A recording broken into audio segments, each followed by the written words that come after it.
Nepali Congress decides to allow the passage of new budget in Parliament. Petroleum suppliers halt supply of petrol in the valley.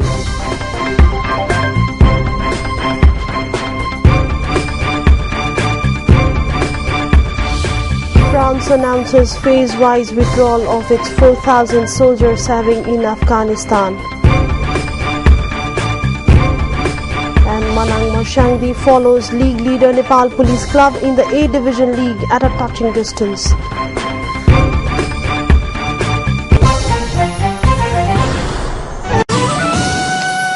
Hello there, a very good morning to you. I am Siksha Sharma. Let's now take a look into the major developments. In a sudden shift of strategy, Nepali Congress, the main opposition, has decided to allow the passage of the new budget. Congress, that had been demanding significant progress in the peace process before budget endorsement, says the decision has been taken in a view of the bitter experience of the last 3 years. Country's overall economy has had adverse impact due to the delay in bringing the budget at the beginning of the fiscal year due to political reasons. The party has also urged the government to bring the budget through consensus to fortify the ailing economy. The decision comes at an unofficial meeting of Congress office bearers and central members yesterday. Leader Arjun Narsingh Kesi said the party has, however, objected to the government's recent appointments and transfers and calling back Nepal's ambassador to India. Another leader, Deep Kumar Upadhyay, said the party has decided to raise the issue in Parliament more strongly. The unofficial meeting also analysed the situation post 28th of May agreement. Prime Minister Jhalnath Khanal reiterated his call for consensus while conferring different awards on journalists. The Prime Minister reiterated that he will resign, but before that party should come up with consensus. At a program organised by Press Chautari Nepal, Prime Minister Khanal said he cannot leave the country in an awkward situation by stepping down without a broader consensus. On the recent attack on journalists, Prime Minister Khanal once again pledged to punish the guilty. He also pinned the hope that the series of consultation between top leaders would end the standoff within days. On the occasion, the Prime Minister gave away Hriday Chandra Singh Pradhan Journalism Award to journalist Vijay Chalishe and Agni Shikha Memorial Journalism to Kishore Shrestha. Both the awards instituted by Press Chautari Nepal carry a purse of 11,000 rupees.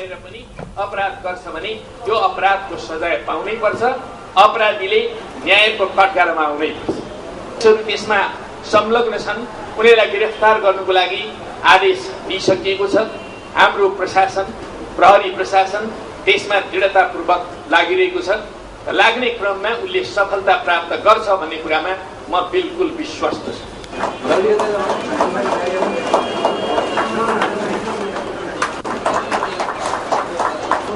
Similarly, Virendra Shah Active Youth Journalism Award was given away to Nisha Vishwakarma. Nisha bagged 5,000 rupees.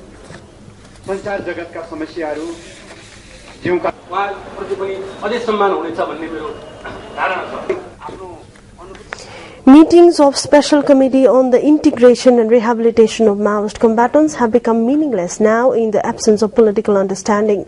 Committee members yesterday held an unofficial meeting.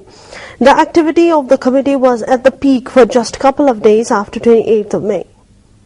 The committee meetings hit a snag after the issue of integration modality and criteria rank harmonization came into discussion. The committee's meeting could not take place officially after the Maoist members did not turn up in yesterday's meeting due to what reports said their party business. Maoist leaders are bracing for Friday's Central Committee meeting. Prime Minister, UML leader Ishwar Pokhrel and NC's Dr. Minendra Rijal reached the Secretariat for the regular meeting. However, Secretariat Coordinator Balananda Sharma briefed them on the progress in the technical works being carried out. And with this news, we take a short break here. More news from the home front follows. To stay with us.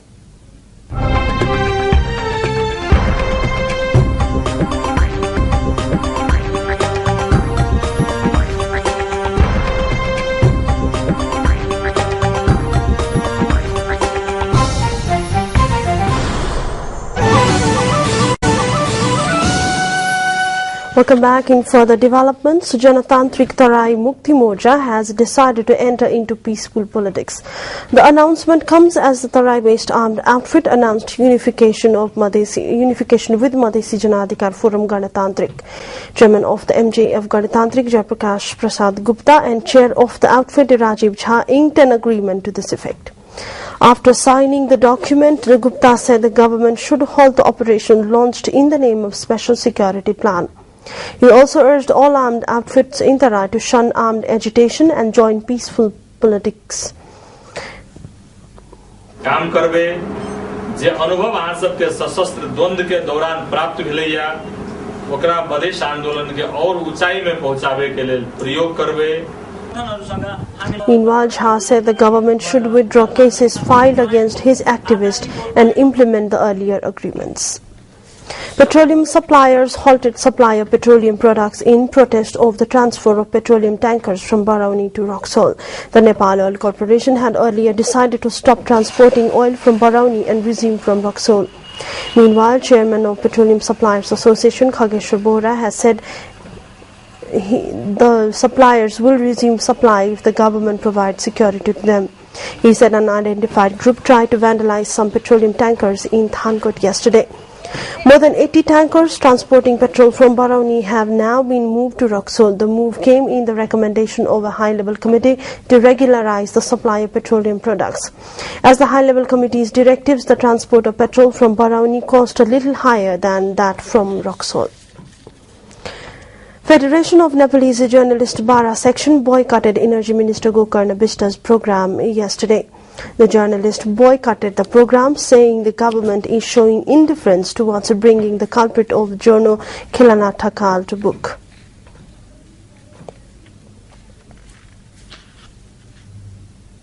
In the international updates now, Pakistani and Indian foreign secretaries began two-day talks in Islamabad on the long-standing Kashmir dispute, peace and security and confidence-building measures. The meeting will set the stage for talks between their foreign ministers later this year. India's Foreign Secretary Nirupama Rao is leading the Indian delegation in talks with their Pakistani counterpart Shalman Bashir. India had put on hold the composite dialogue process with Pakistan in the aftermath of the 2008 Mumbai attacks. The Thursday meeting was the first engagement since they met in February in Thimphu, the Bhutanese capital, on the sidelines of the South Asian Summit. The Indian side is also expected to press for effective action against those behind the 2008 Mumbai attacks. And for the more international updates, we take another short break here. Stay with us.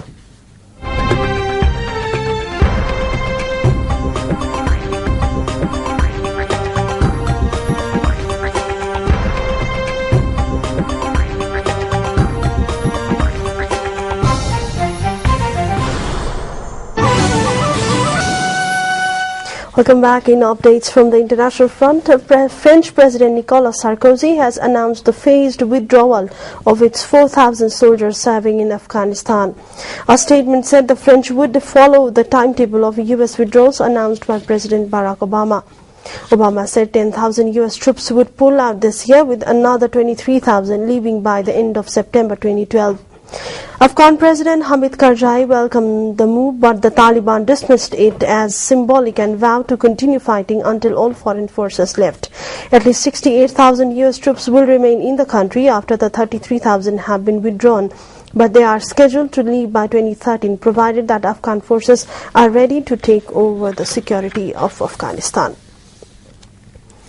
Senegal's president agreed to cancel a proposed change to the constitution which would have paved the way for his son to take power amid massive street protests that mark the biggest challenge to his 11-year rule and threaten to derail a country known as one of the most stable in the region. Anger boiled over on Thursday morning as thousands of protesters attempted to rush the gates of parliament where lawmakers were meeting to debate the law. Clouds of tear gas enveloped the square as police fought back the demonstrators with gas, rubber bullets and fire hoses. The demonstrations quickly spread from central Dakar to its suburbs to 3 major towns in the interior as well as abroad to Paris and Montreal. The controversial amendment would have created the post of vice president, a departure from Senegal's European-style government, which has a president and a prime minister. European Union leaders have reaffirmed their commitment to help Greece out of its current debt woes and maintain EU financial stability. European Commission President Jose Manuel Barroso said there was a real will of the member states to do what is necessary. His comments came at the end of the first day of an EU summit in Brussels. The Greek Parliament has to pass fresh austerity measures next week before the country can gain vital bailout funds. Greece's government is proposing additional spending cuts worth 28 billion euros over 5 years. If these are passed, then Greece will get its next 12 billion euro installment from the current 110 billion euro bailout package from the fellow Eurozone countries and the International Monetary Fund. Without this money, Greece will default on its next loan payments due in mid-July. And with these updates from the international front, we take another short break here. Stay with us for more news. Welcome back in updates from the market sector now.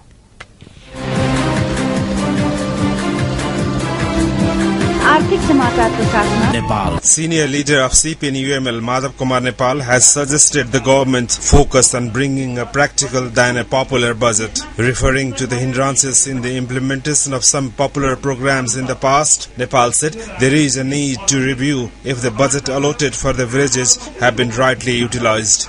Nepal made a special urge to the Maoists to remain committed towards fulfilling political, economic and development promises. Pointing towards the attitude of the Maoists in the past, Nepal said Nepali Congress has been fulfilling the role of a matured opponent. Nepal was addressing a pre-budget discussion wherein Finance Secretary and financial experts urged one and all to stop making haywire review the budget without making a detailed study of the statistics. Finance Secretary Krishna Baskota said the current economic state of the country is not depressing.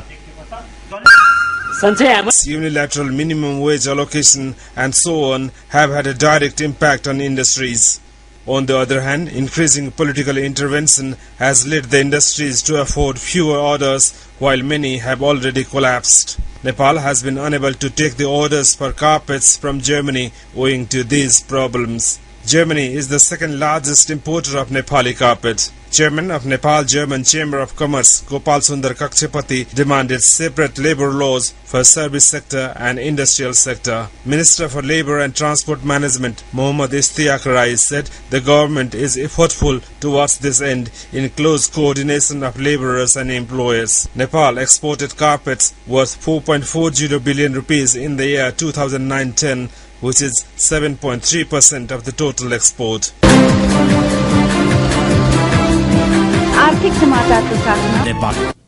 In the sports updates now.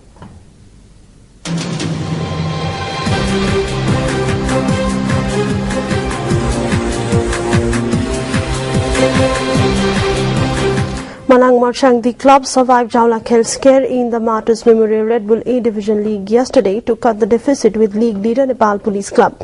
Santosh Saukhala scored the only goal for the match in the 60th minute in Halchok to add 3 more points for Manang. With the win, 1 point separates Police and Manang after having played 13 games each. Police has 35 points against Manang's 34. In the other match of the day, African recruit Yuna Elias alone scored 4 goals as Saraswati Club hammered Koilapani Polestar Club 7-1. Saugat Khanal, Ramesh Ghising and Dhilan Loktan scored 1 goal each in Saraswati Club's crushing victory. Jangu Sherpa scored a consolation goal for Koilapani Club.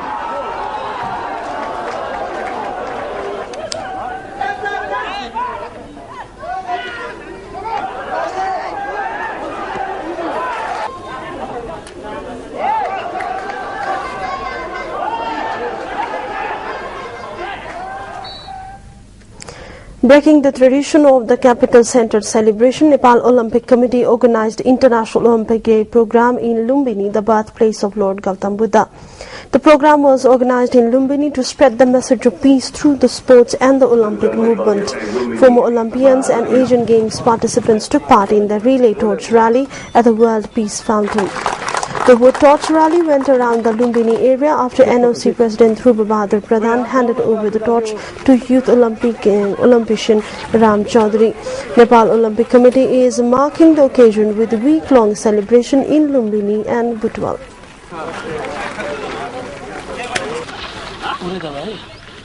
In international sports now, defending champion Serena Williams came back from losing the opening set to avoid a shock second-round loss against teenager Simona Halep at Wimbledon, eventually winning 6-3, 6-2, 6-1. French Open champion Lina suffered the first major upset when she lost 3-6, 6-4, 8-6 to German wildcard Fabian Lisicki. Second seed Novak Djokovic of Serbia and Swiss third seed Roger Federer both advanced to the third round with straight sets wins.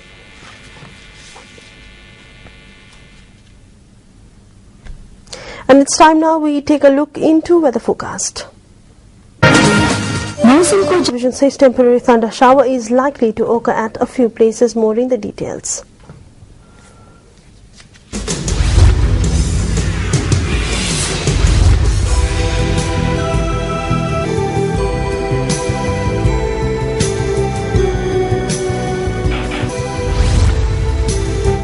And with this, we've come to the end of the bulletin. To wrap up, a quick look at the headlines once again. Nepali Congress decides to allow the passage of new budget in Parliament. Petroleum suppliers halt supply petroleum in the valley.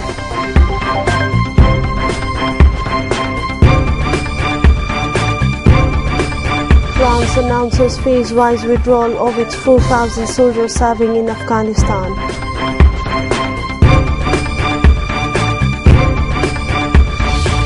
And Marshangdi follows league leader Nepal Police Club in the A Division League at a touching distance.